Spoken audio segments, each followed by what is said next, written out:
Welcome back to WagerTalk.com. We're going to head to the NBA. We've got Preston, the sports cheetah, and Ralph Michaels, along with myself, Marco D'Angelo.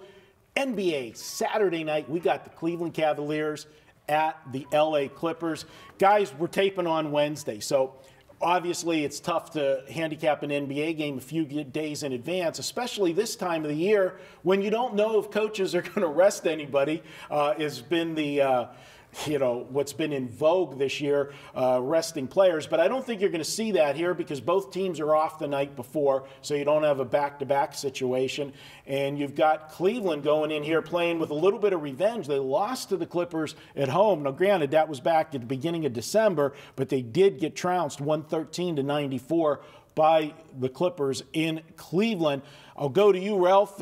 You and Brian are our normal Cleveland connections. What do you make of the Cavs right now? You know, Cavs are 2-4 their last 6 games, but I look at it as a 2-4, and it's very explainable to me. You know, 6 games ago, they played at Miami. They rested LeBron and Kyrie, no problem. Next game, Bogut broke his leg in the first minute. The team was devastated. They lost that game, no problem. They played one bad game in Detroit. They shot 45%. And then their other loss in their last 6 games was at Houston, a game they did cover. Houston just came on red hot and played very well at home. So I do like the Cavs here. I like the way they're shooting. The last 3 games, 51, 52, and 57%. I also like the situation they're in. You know, they're off Friday, obviously traveling out west, but this is a LeBron stay in LA party. They play the Clippers on Saturday. They play the Lakers on Sunday. They're off the next 3 days. They're going to have 5 days in LA, and you can be sure they're not going to ruin their holiday by putting up a clunker on, oh, by the way, ABC TV, which LeBron usually plays pretty well in front of the TV cameras. Preston, talking about the Cavs, and yes, offensively, they don't have any problems. But if you listen to LeBron, you would think differently because he has wanted more offensive firepower added to this roster. The offense is not the problem. My concerns with Cleveland this year is the defense, and they have gone in the last 33 games. 29 of the 33 opponents have scored over 100 points, and some of them have been significantly over 100 points. What do you make of this Cavs defense?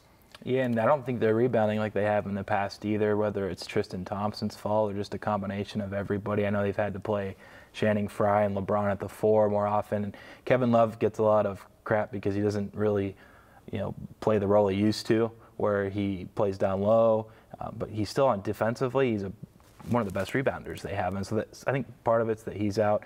But yeah, defensively they've struggled, and I think a lot of it's just the personnel. And somehow Tristan Thompson is, I think, underachieving to this point. Maybe it's partly not having Kevin Love next to him. That's why they went out, I think, and got an Andrew Bogut, who then breaks his shin or whatever it was. And I think that's unfortunate because he's a great rim protector and rebounder. And so the defense, that's not something you can just fix right away. I mean, I think that's going to be an issue going forward where they're going to have to outscore teams scoring 100 plus.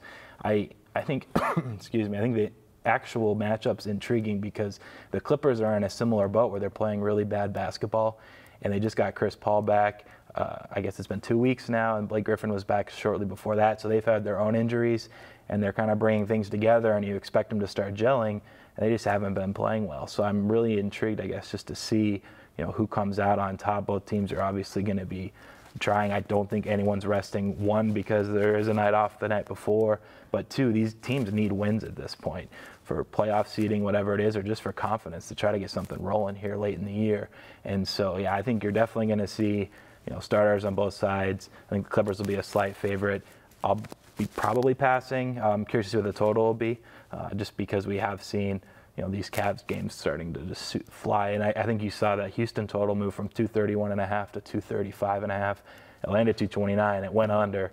But, I think sharper guys have started to realize these Cavs defense has been horrible, and they're shooting 51+% every game. Cavs overs have actually been hitting at a pretty high rate. So that's my look. I think if I was to look at it, and the total made sense when it opens up on Friday night. Ralph, you say you lean to Cleveland in this one? I do lean with Cleveland. And, just a quick mention on that offense and defense. The Cavs have brought in so many new people, Darren Williams and D. Williams, yep. And now they brought in another new person. To be an elite defense, it takes a lot of hard work and practice. Kevin Love's been out, J.R. Smith's been out. So I think the defense will come to fruition after they start playing together those last couple weeks. But when you have LeBron and Kyrie just running the field, it's almost like an all-star game, and that's why you're seeing these totals like they are.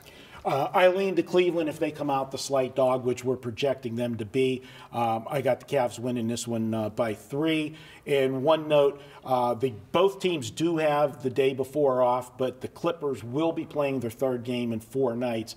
They have a day off after playing in the altitude at Denver. So it is a little bit of an advantage. They host Milwaukee tonight, I think. Yeah, so that is a little bit of an advantage to the Cavs. So there you have it. And guys, hey, you want to save $10 at Wager Talk this week? Well, we've got a coupon for you. The madness is ready to begin. So just type in madness and you'll get $10 off. That's it. Madness coupon. That'll get you $10 off any package at wagertalk.com this week. We'll be back with more here at Wager Talk.